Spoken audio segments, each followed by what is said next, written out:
Seja bem-vindo, seja bem-vinda, sou Neiliana Figli e você está assistindo ao programa Novo Mundo Convida, em sua terceira temporada. Em nosso programa abordamos diversos assuntos relacionados à saúde mental, com destaque em temas como a dependência química e as comportamentais. Receberemos em nosso programa profissionais especialistas, médicos, psicólogos, enfermeiros, assistentes sociais, terapeutas e também de outros segmentos como justiça, educação, entre outros. A lista é grande. Nosso programa é gravado e transmitido pela emissora Com Brasil TV. Você pode assistir a nossa programação nos canais Oi, pelo canal 28, Vivo Fibra, canal 239, Nossa TV, canal 20, Sky, canal 28, Claro ou Embratel, canal 3 e também no sinal aberto digital para toda a Grande São Paulo no canal 53.2. Muito importante, nossa participação é isenta de conflitos de interesse. Nosso objetivo é levar informação de qualidade para você, como um serviço de utilidade pública. O programa Novo Mundo Convida começa agora. Fica com a gente!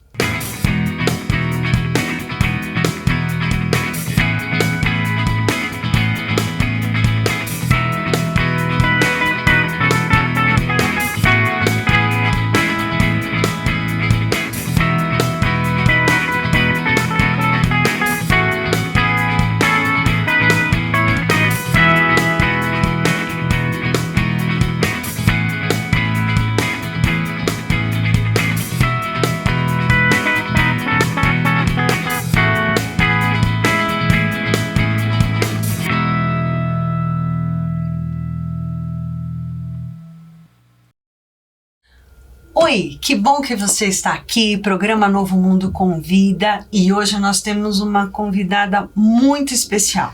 É uma profissional que eu tenho a honra de entrevistar.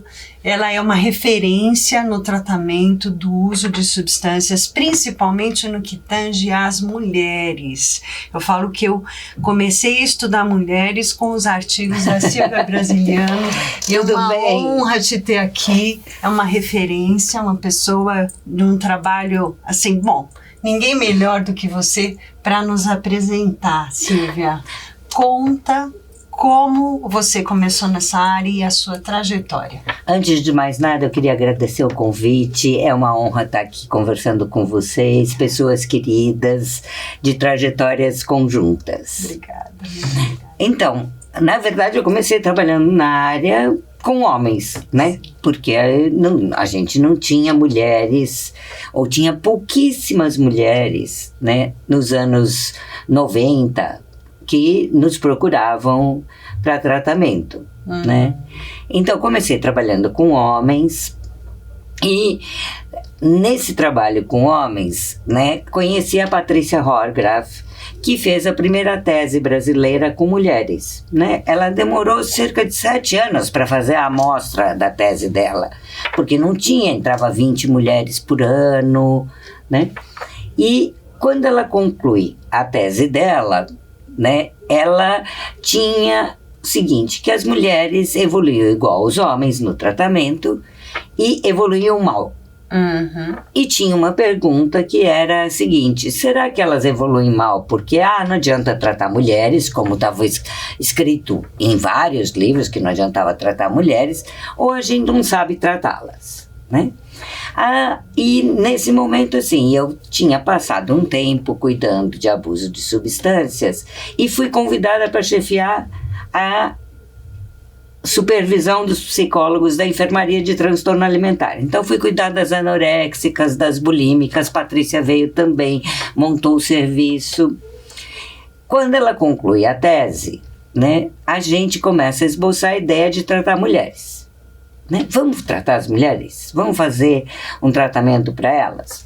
Fomos conversar com a chefia, que olhou para nós duas, disse: olha, eu acho que não vai dar certo, mas já que vocês querem, né, vamos lá. E para nossa total surpresa, né, a gente tinha 8 mulheres na primeira triagem. Ao fim do primeiro mês, começamos só nós duas, porque como não ia ter paciente, só tinha 2. E ao fim do primeiro mês, a gente tinha 20 pacientes né? E eu brincava que o primeiro grupo de terapia não era um grupo, ia aparecer uma assembleia. Sim. Né? E a gente rapidamente teve que chamar alguém para nos ajudar. Né? E tratar com mulheres unia os dois temas que eu mais gosto, que são os transtornos alimentares e os transtornos por uso de substâncias. E duas áreas de difícil tratamento. Daquele primeiro grupo, né, a gente cresceu, né, e foi aprendendo com as nossas mulheres a tratar delas, do que elas precisavam. Então, por exemplo, né, a primeira paciente que nós internamos, o que aconteceu? Né? Ela, no dia seguinte, ligaram pra gente e disseram, olha, ligaram pra Patrícia, olha, a fulaninha vai sair de alta. Ela pediu alta. Por quê? Porque o que tinha acontecido? O sogro tinha ligado para ela e tinha dito, agora eu tiro os filhos de você. Agora confirmou que você usa drogas e eu vou na justiça e eu vou tirar os filhos. E aí foi a primeira vez que a gente percebeu que o nosso serviço não podia funcionar só conosco. A gente precisava de uma advogada. Que existe até os dias de hoje e acompanha o trabalho. A gente nunca tinha pensado nisso, isso não ocorria em tratamento para homens. Sim. Né? Depois vieram as questões, né, alimentares, que eu já cuidava, mas que ficaram muito presentes. E eu sempre brinco, quem me conhece sabe que eu digo que mulher pode ser alcoolista, pode usar crack, pode usar cocaína, mas gorda jamais. Não pode ser. Se tratamento engordar, ela não vai se tratar. Aí tivemos que trazer uma nutricionista para trabalhar com a gente. Por quê? Porque precisa cuidar do corpo da mulher, da imagem da mulher, de como ela está. Ela não pode engordar, ela tem que ficar bem, né? E então o meu percurso foi um percurso de aprendizado com as pacientes. Né? Foi aprendendo na prática. Fui aprendendo na prática como é que era, e aí a gente foi atrás das questões alimentares das mulheres, que foi a minha tese de doutorado, né? E aí a gente percebeu o quê? Que, veja, 30% das mulheres que não tinham problemas alimentares, após 1 ano de tratamento, tinham desenvolvido. Ou seja, elas não usavam mais drogas, elas não usavam mais álcool, mas elas passaram a comer compulsivamente, elas passaram a ter um transtorno de comer compulsivo, né? E naquela época, isso era o início dos anos 2000, imagina se podia falar que um sintoma substituía por outro. Os psiquiatras tinham arrepios. E hoje a gente sabe que substitui. Né? Para de usar, tem compras compulsivas, tem pornografia. Naquela época não. Mas hoje a gente sabe que, principalmente para as mulheres, anda junto. Né? O comer compulsivo e o uso de drogas. Então é preciso ser cuidado desde o início para que um sintoma não acabe na via do outro sintoma. Certo. Né? E assim nasceu o Promude. E assim nasceu o Promude, que é o nosso programa, nasceu com uma equipe de 2, né? E hoje a gente tem 30 pessoas trabalhando com a gente, entre médicos psiquiatras, psicólogos, terapeutas familiares, temos enfermeiros, temos uma advogada, temos nutricionista, uma médica ginecologista, médico de saúde da família, que trabalham com a gente no atendimento a mulheres no Hospital das Clínicas, no Instituto de Psiquiatria. Depois a gente pode dar o telefone para você que está em casa e quer buscar ajuda, é um tratamento gratuito, né? E multidisciplinar. E o que é que a gente aprendeu? Que mulher se trata há muito tempo, né? Então as nossas pacientes ficam com a gente por volta de 3 anos, às vezes um pouco mais, né? Que mulher se trata quando você abre a perspectiva para a questão feminina. O que são as questões femininas? A gestação, a menopausa, os filhos, os relacionamentos, a violência, né? Existem toda uma série de questões do universo feminino que você precisa poder abordar para tratá-las. E né? tem um lado, né, Silvia, que acho que vale a pena a gente colocar, a mulher sempre se coloca em segundo ou em terceiro plano. Então, muitas vezes ela não vai buscar o tratamento porque tem que cuidar da casa, porque tem que cuidar dos filhos, porque tem que cuidar do marido. Ela fica em terceiro plano. Sim, e muitas vezes no nosso tratamento, toda vez que elas faltam, elas são estimuladas a dizerem para nós por que faltam, né? Porque a gente tem um compromisso com elas. E se elas faltam 3 vezes sem aviso, nenhum, a gente vai convocá-las. E se elas não aparecerem, a gente entende que ela não quer mais se tratar e ela tem que entrar de novo no tratamento. Sim. Mas muitas faltas que elas têm é assim, estourou a máquina de lavar roupa, não posso ir, né? Ou, o meu filho está com febre, né? Então hoje eu preciso ficar em casa. Ou semana passada estava frio, choveu. Olha, nós temos um paciente com um bebezinho, eu não posso sair de casa porque não vou levar o bebê na chuva, né, para se tratar. Que são questões tipicamente femininas. A mulher é a responsável pelo cuidado dos filhos. E essas queixas não aparecem quando a gente trabalha no serviço público com os homens? Não, né? Os serviços com isso não são organizados para acolher essas queixas. Os serviços não são organizados, por quê? Porque você está acostumada a dizer para o José, olha, você vai se internar amanhã, o José vai se internar amanhã.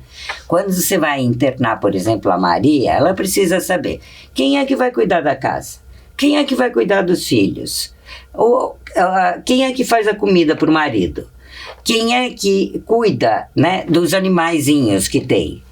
Então, assim, quem que perde a guarda? Quem que perde a guarda, né? Quem que pode ser processada, né?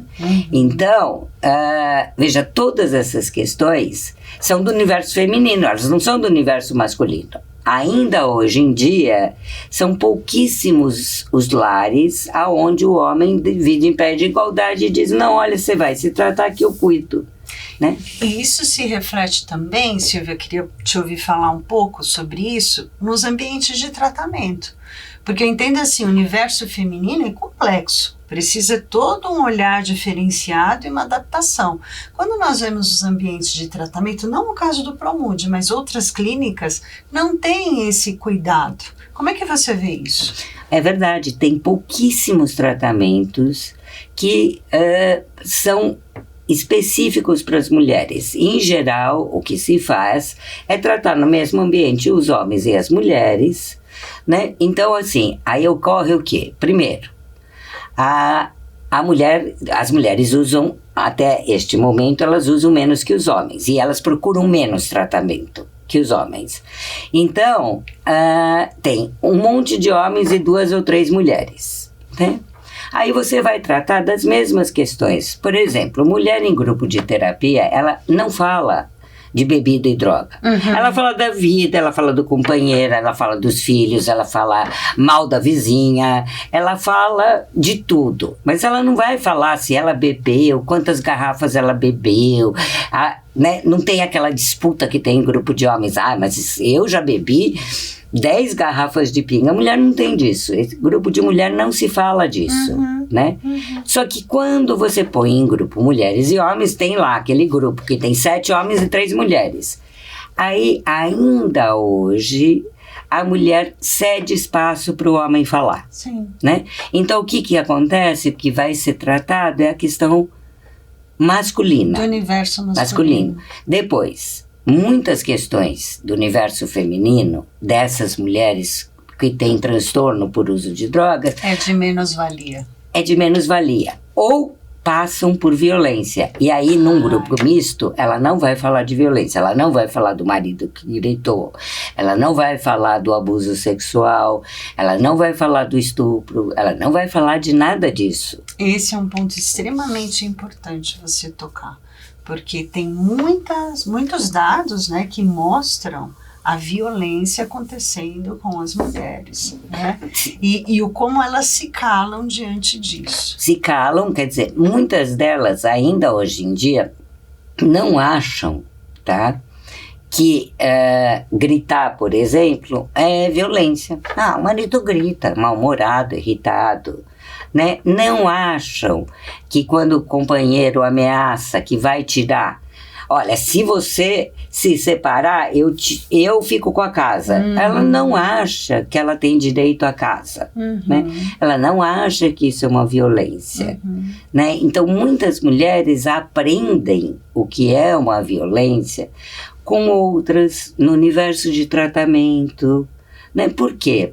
Porque ela ainda acha que é natural, né? Se o marido grita, ela faz ainda parte, né? Faz parte ou faz parte, né? A gente atendeu uma paciente que uma noite ela sai, ela é casada, uma noite ela sai para ir usar drogas. E aí ela vai usar drogas num lugarzinho perto da casa dela.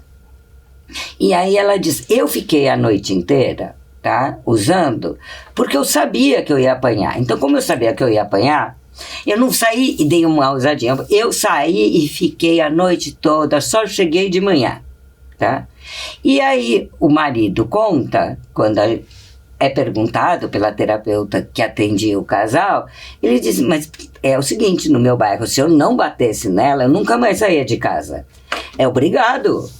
Ou seja, código de regras. É um código de regras onde a violência se perpetua. Por quê? Porque ela sabe que vai apanhar e ele sabe que vai bater, né? Porque ele tem que sair de casa de cabeça erguida. Homem que é homem não deixa a mulher dormir na rua, né? E a violência contra os menores. A gente tem um índice muito alto de abuso sexual na infância, né? E essas pacientes, elas demoram mais para se tratar, o tratamento é mais difícil, elas são mais graves, né, do que a mulher associada à depressão ou quadros de ansiedade. A depressão, quadros de ansiedade, quadros de estresse pós-traumático, que a gente hoje em dia também fica atento, né, aos traumas que elas podem ter. E agora eu vou tocar num assunto que é de extrema importância, mas também muito pouco falado. Silvia, filhos de mulheres que são dependentes químicas. O que você teria a me dizer? Então, veja, ao contrário do que muita gente imagina, as mulheres, elas tomam cuidado com seus filhos, né? Todo mundo tem aquela visão da mãe drogada que larga a criança no meio da rua. E, de verdade, claro que isso existe, né? Mas isto não é a maioria. Em geral, a mãe toma cuidado, ela procura, né, um lugar mais seguro, ela procura sair à noite para usar, mas se ela tiver alguém que tome conta do bebê, não é incomum perguntarem para a nutricionista, olha, se eu usei, eu posso dar de mamar, né?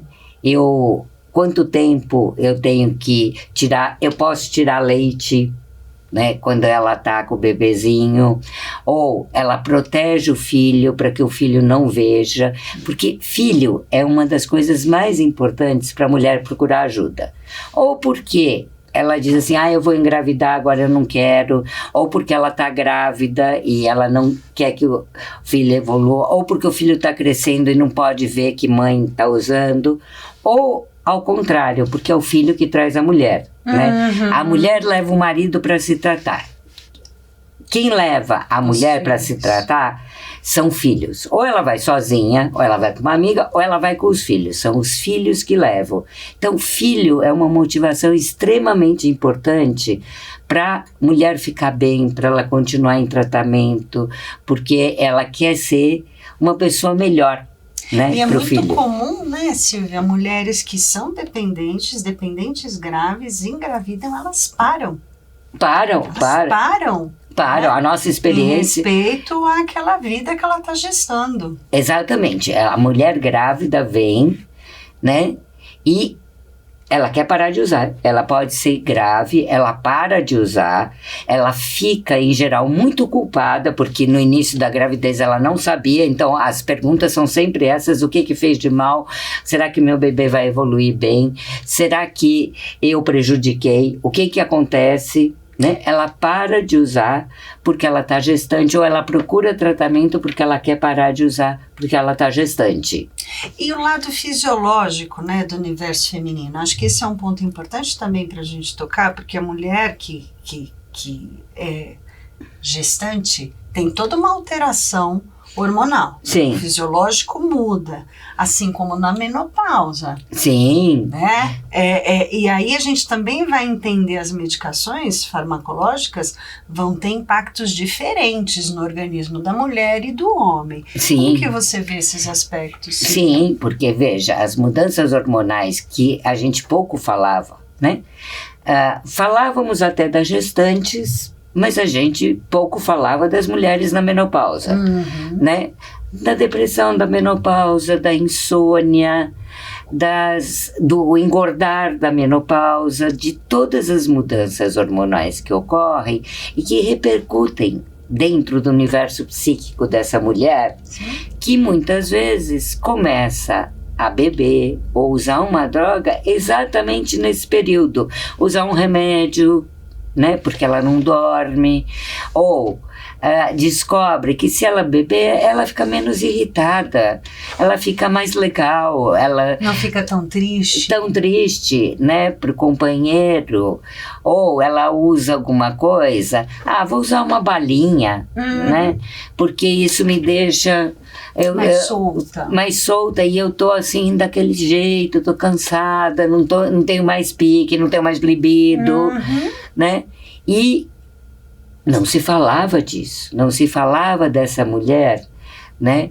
Que na menopausa pode ter sim alterações hormonais, e essas alterações hormonais que levam a se aproximar de uma droga ou se aproximar do álcool de um jeito que ela não tinha, né? E aí você pergunta, mas olha, né, você começou a usar com 40 anos. Né? Esse é um fenômeno que acho que vale a pena a gente ressaltar, né, Silvia? Claro que a idade do consumo, né, vem caindo entre os jovens, os adolescentes, né, tem até uma paridade entre meninos e meninas, é algo que a gente precisa se preocupar, mas o que a gente vê na clínica são mulheres acima dos 40, acima dos 50, que nunca usaram e que começam a usar. Exatamente, né? E isto é uma população que tem nos procurado cada vez mais, né? Porque antes a gente tinha o quê? As mulheres da síndrome do ninho vazio. A gente ainda tem. Né, que é aquela mãe de família que tem 40 e poucos anos, que os filhos estão crescendo, que perdeu a sua função como dona de casa, e um belo dia tem aquele encontro que a gente chama de encontro infeliz, né, que ela está lá angustiada e ela resolveu, porque o companheiro tomou um copinho de vinho, que hoje em dia é bastante comum, e aí ela sente melhora. E aí acontece o quê? Ela começa a usar isto, né? Na hora que os filhos estão fora, que o marido está fora, ela começa a beber. E ela bebe escondido e leva anos. Tá? Até que alguém avente a hipótese, porque aí ela vai no médico e aí ela diz assim, não, eu vim aqui porque eu tenho problemas de estômago, porque aí tenho dificuldade para dormir. Tenho dificuldade para dormir, né? E aí o médico manda fazer endoscopia e muitas vezes, e você que está assistindo, que é mulher, sabe disso, o médico não pergunta se você bebe, né? Ele vai perguntar, mas a senhora come muita gordura, como é que é depois do almoço, mas ele não fala, não aventa essa hipótese. Ou então, né? Uma pergunta assim, fuma e bebe? Fuma e bebe, assim, rapidamente, ou na negativa, não bebe muito, né? Isso. Né? Que é o mais comum, né, da gente escutar, bebe socialmente, né? E ela vai desenvolvendo o alcoolismo sem que ninguém dê conta, ou demore para dar conta, porque a garrafa fica escondida, né? Eu tenho uma paciente que usava roupa de moletom e punha as pedras de gelo né, para levar para o quarto, no bolso, né? Como é que... E essa história, né, dessa mulher mais velha, né, que vai bebendo, ou a senhora de 60 anos, ou a mulher de 50 anos que se separou, está muito bem, tudo isso, aí conhece um companheiro. E esse companheiro usa, né? E a mulher ainda acompanha o homem. Sim. Né, Neliana? Sim, né? Ela acompanha o homem. Se o homem não usa, raramente ela usa. Mas se o homem usa, aí ele cheirava... Faz parte do ritual. Ele cheirava, ela ficou curiosa, começa a cheirar junto com ele e vai desenvolver um problema. E aí eu acho que entra também as mulheres do tráfico. Sim. As mulheres do tráfico não são poucas mulheres, né, que já vieram nos buscar escondido, né, que o marido não pode saber que ela está buscando tratamento.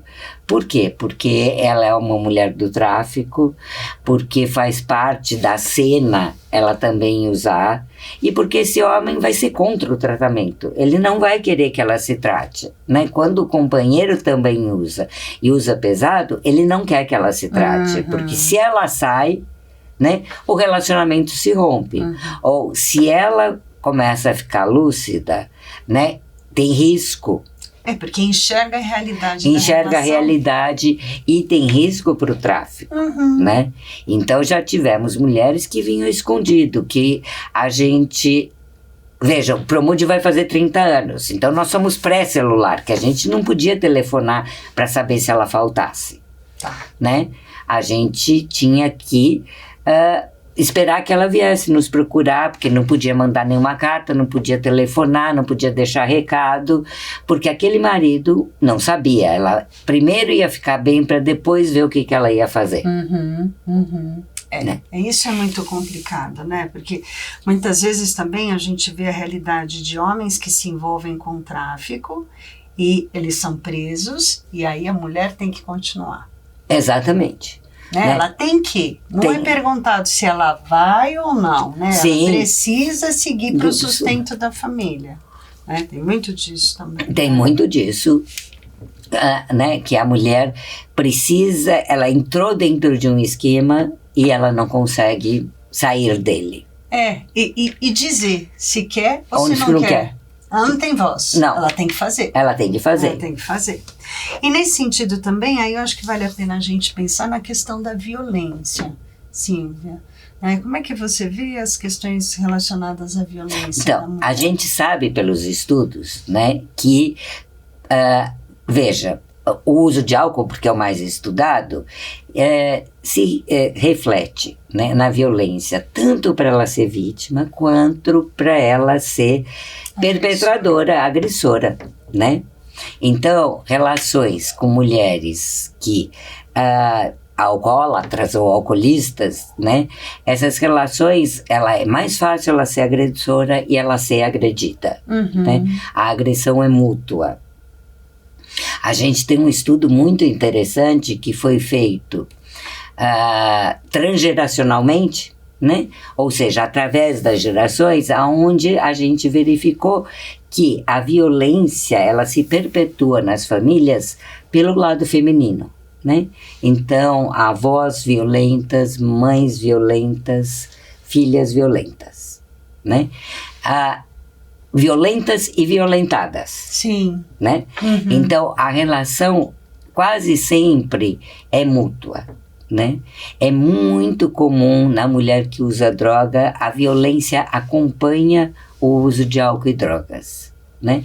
Acompanha, ou seja, a violência física ou a violência psicológica nas relações tóxicas, que são essas relações onde ela, por exemplo, não pode buscar ajuda, né?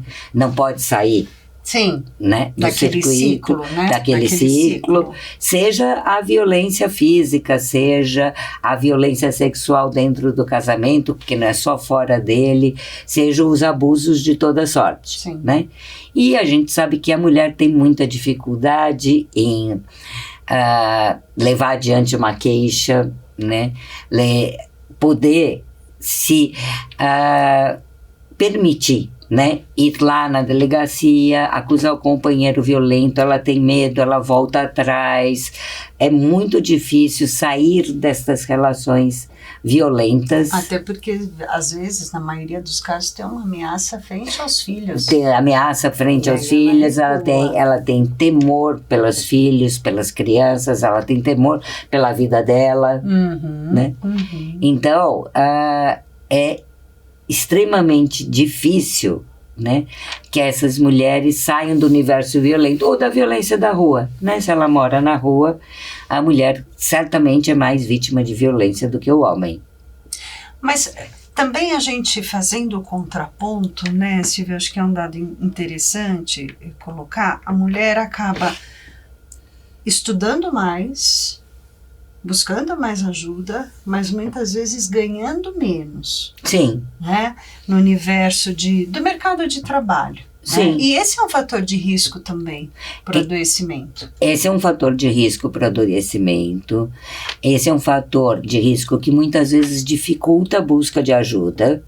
Por quê? Porque ela é uma mulher estudada, porque ela é uma mulher que está no mercado, só que ela não tem recursos financeiros, né? Veja, então assim, a gente, mais de 50% das nossas pacientes têm nível médio superior, o que num hospital público é uma população muito diferenciada da população que busca ajuda.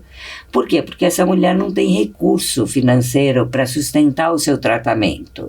Né? Às vezes ela não conta com a ajuda do marido, ela tem que sustentar com recursos próprios, e com recursos próprios ela não consegue. Né? Então ela vai buscar ajuda, né? As mulheres, veja, elas têm uma dificuldade, por quê? Porque a mulher também, a que tem muitos filhos, depende financeiramente do marido. Sim. Porque o trabalho é menos, né?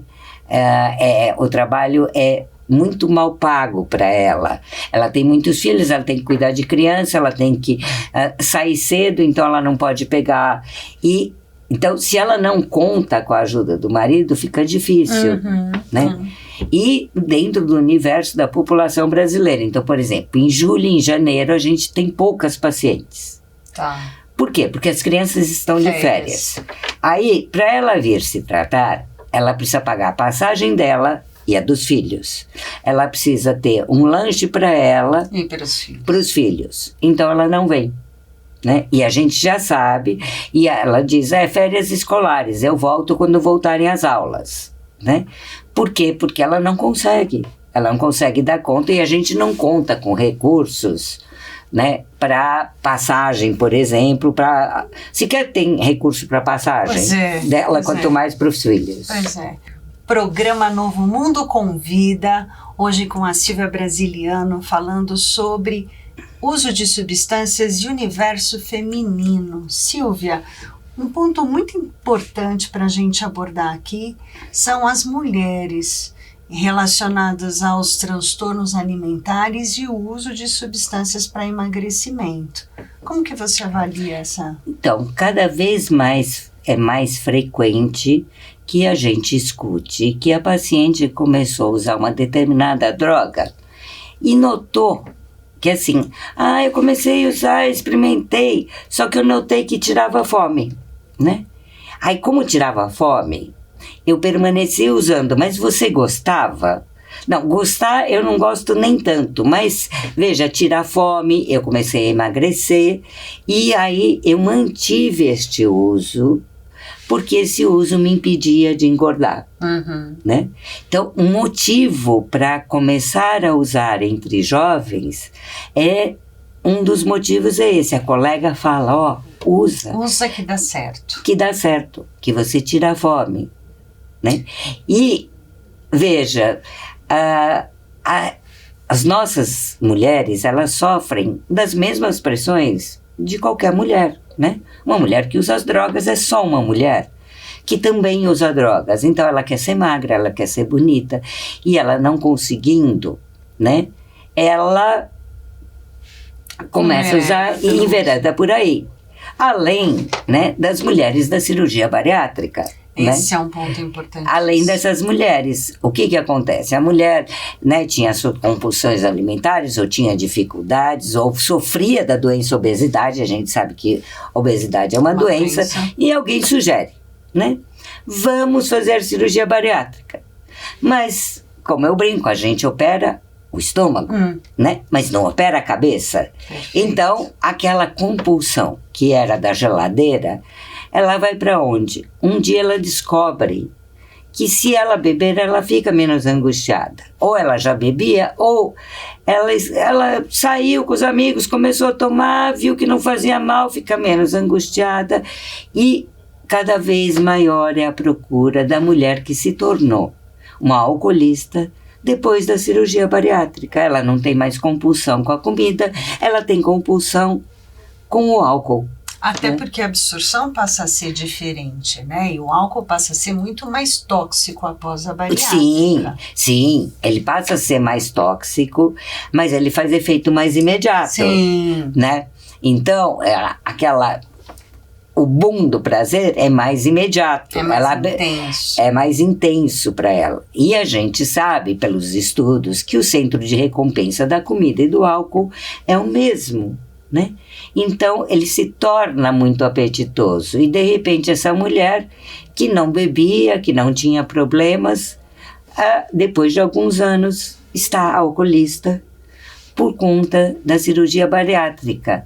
A gente precisa cuidar, não é só do estômago, a gente precisa cuidar da cabeça. Sim, perfeito. Você me lembrou uma frase, né? Que mulher é sexo frágil para álcool. Mulher, a gente tem, pelo mesmo motivo que nós temos mais celulite que os homens, né? Nós temos menos uma enzima, né, no nosso fígado que metaboliza o álcool. Então, se eu e um homem, e a gente tem o mesmo peso, vamos supor, o mesmo peso, a mesma altura, começamos a beber, né? Eu vou ficar embriagada antes dele. Tá? E isso é fisiológico, gente. Isso não é sociológico. E o que vai acontecer? Como eu fico embriagada antes dele, porque eu metabolizo menos o álcool, né? O álcool vai ser mais tóxico para mim do que para ele. Então eu vou ter problemas no meu organismo, então problema circulatório, cardíaco, problema digestivo antes dos homens. Né? E isso também não diz respeito à igualdade entre os sexos, diz respeito simplesmente à fisiologia do organismo feminino. Então, eu vou ter problemas mais cedo que os homens e mais importantes do que eles. Por isso que muitas vezes os quadros nas mulheres acabam sendo mais graves. Porque Sim. Além das comorbidades psiquiátricas, tem os quadros físicos. Tem os quadros físicos, né? As mulheres têm mais... mulheres que bebem ou usam drogas têm mais depressão que os homens, têm mais quadros ansiosos que os homens e têm mais problemas físicos do que eles e mais cedo do que eles. Sim. E um ponto para a gente pensar, Silvia, os mitos. Quais são os mitos relacionados às mulheres? Então, primeiro, né, que não adianta tratar mulheres, né? Não adianta tratar mulheres. Os médicos de hoje, ainda hoje, aprenderam, né, psiquiatria, nos manuais de psiquiatria, aonde diz que não adianta tratar mulheres. Até porque os estudos são feitos com homens. Masculina, né? Então, esse é o primeiro mito, né? Você tem que tratar mulheres de acordo com a especificidade das mulheres. Não adianta tratá-la junto com 100 homens e 2 mulheres. Aí não adianta mesmo, né? Depois, que as mulheres são sexualmente promíscuas. Mulheres que usam álcool e drogas são sexualmente promíscuas.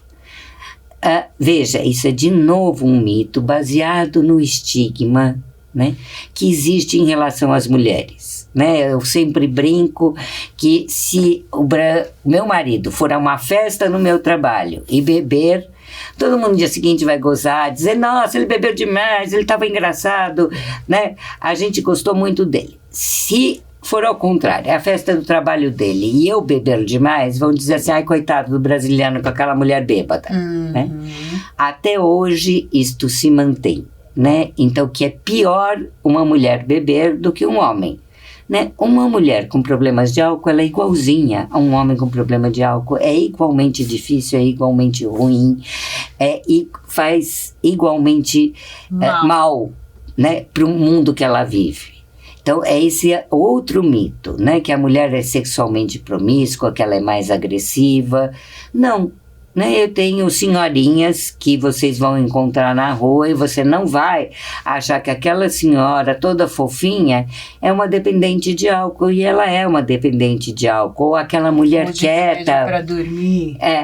Ou, né, o que é comum, voltamos a ter os problemas com remédios para dormir que tínhamos nos anos 90, né? Passamos vários anos sem ter, até que chegaram as novas drogas, os Zolpidem, né? As drogas Z, né? Que elas voltaram com tudo, e voltaram com tudo no universo feminino. De novo, ela está na menopausa, aí ela vai no médico, ela reclama que ela está irritada, que não dorme mais. Olha, tem um remedinho que funciona. Né?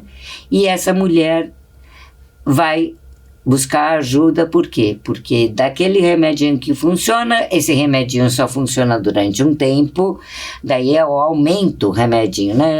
Então um comprimido não funciona, eu vou para 2, eu vou para 3, e aí eu vou para 5, e aí eu vou para 8. E aí quando cai no chão, bate a cabeça, bate o carro, é atropelada, aí que as pessoas começam a se dar conta que tem alguma coisa de errado. Claro. Né? Aí que as pessoas se dão conta que é a mesma coisa da mulher que bebe. Por quê? Porque aí é o dia que ela tropeça, que ela cai, que alguém encontrou e disse, nossa, mas que cheiro de álcool, né? Porque ela caiu no chão, porque ela tropeçou, ou porque ela começou a passar tão mal, né, que ficou mais evidente, né? Mas, de verdade, a gente tem problema, então, com as drogas que, entre aspas, emagrecem hoje em dia, e com as drogas que dão o sono da Cinderela. Tomou, dormiu. Isso. Agora, tem um ponto que eu acho que valeria a pena a gente conversar, que são as mulheres transgêneras. Então, né? Veja, a gente abriu, né, no nosso serviço lá no Promude, a gente abriu para as mulheres transgêneras. Não é simples delas chegarem, né? A gente tem 2 pacientes que chegaram até nós, elas são muito bem recebidas pelas outras mulheres, né? Mulher não tem preconceito, então o serviço de mulher tem muita mulher homossexual, por exemplo, elas nos procuram, e isto não constitui um fator de preconceito, elas estão em grupo falam de companheiros, falam de companheiras, né? Então temos as mulheres transgêneros que, de novo, né, é um universo que ainda a gente não se aproximou, a gente não conhece bem, a gente tem uma disposição de conhecer esse universo, de tratar essas mulheres que têm particularidades no universo feminino, sim, né? Porque hoje, né, o que a gente diria? Hoje, a gente diria que, assim, a gente começou tratando mulheres. Agora, é importante tratar os subgrupos das mulheres. As mulheres que têm depressão, as mulheres que têm ansiedade, as mulheres não constituem um universo único, né? E as mulheres transgêneros. Sim. Né? Essas mulheres têm especificidades, elas sofrem com muita violência, né? Muito mais do que a mulher, né? A mulher cis. É um preconceito duplo. É um preconceito duplo. Preconceito duplo. Porque ela é mulher, né? E porque ela é transgênero. Né? É um problema que ela enfrentou na vida dela. Quer dizer, ela enfrentou um problema de mudança de sexo, de se assumir como um outro sexo, né? De contar para a família. Muitas vezes ela foi expulsa da família, ela viveu sozinha, então ela tem particularidades que são próprias desse universo, que a gente está se aproximando e a gente está abrindo a possibilidade de dizer, olha, vem, Vem que a gente vai entender com você e a gente vai buscar a melhor forma de te tratar. Que ótimo, porque todos merecem um acesso à saúde, respeito e igualdade. Todos merecem, né? A gente tem agora feito treinamentos no hospital para não discriminação, para que ela possa chegar e usar o nome social, para que ela não seja tratada de João quando ela se identifica como Maria. Perfeito. Né? E ela possa estar nos espaços sendo recebida, né? Sem discriminação. Sem constrangimento. E sem né? constrangimento. Sem constrangimento. Sem constrangimento, sem preconceito, podendo entender qual que é a questão dela. Exato. Perfeito. É um serviço maravilhoso. Mas estamos caminhando para o final do nosso programa, Silvia, e nós sempre pedimos ao encerramento que o nosso convidado, nossa convidada, possa passar uma mensagem para aquele que nos assiste. Então, você que é mulher ou que conhece alguma mulher que está sofrendo com os problemas de álcool, de drogas, incentive a buscar ajuda. Dá certo, gente. Nós temos mulheres tratadas que ficaram muito bem, que reconstituíram a sua vida, seguiram em frente, fizeram outras escolhas, né? Você que está pensando em ter um filho, em ter um bebê, né? Venha até a gente, né? Passe a sua gestação tranquila. Ou você que tem mais idade, está com vergonha, veja, gente, você vai encontrar lá companheiras da sua idade, que tem 60, 70, né? Tem muitos anos de vida. Nossa paciente mais velha tinha 80 anos, chegou com 75, saiu muito bem aos 80 anos, né?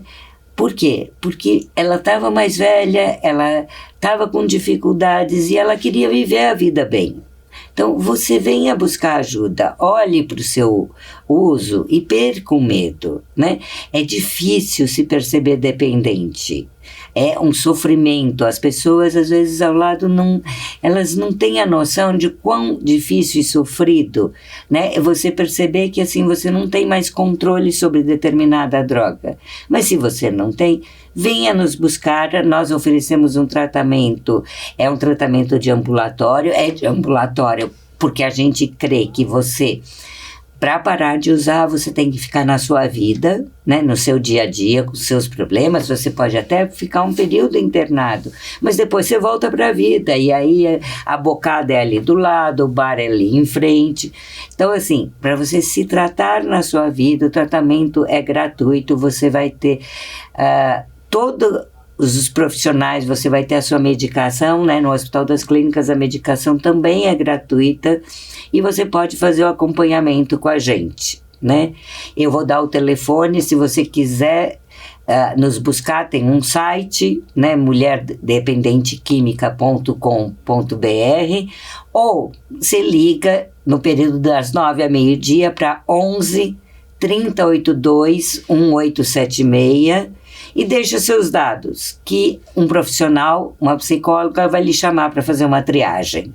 Maravilha. E é um serviço de excelência, gente. Silvia, ela está há muito tempo nessa área, uma profissional comprometida com a causa, extremamente técnica, profissional e humana. Muito obrigada por você poder proporcionar essa conversa de hoje e obrigada pelo teu trabalho, né, Silvia? Você é referência na área. Muito obrigada a vocês, obrigada ao programa pela oportunidade da gente falar de um assunto tão pouco comentado e cheio de tantos mitos. Perfeito. Programa Novo Mundo Convida encerra agora. Fica com a gente. Nos próximos programas nós temos muito mais informações interessantes para você.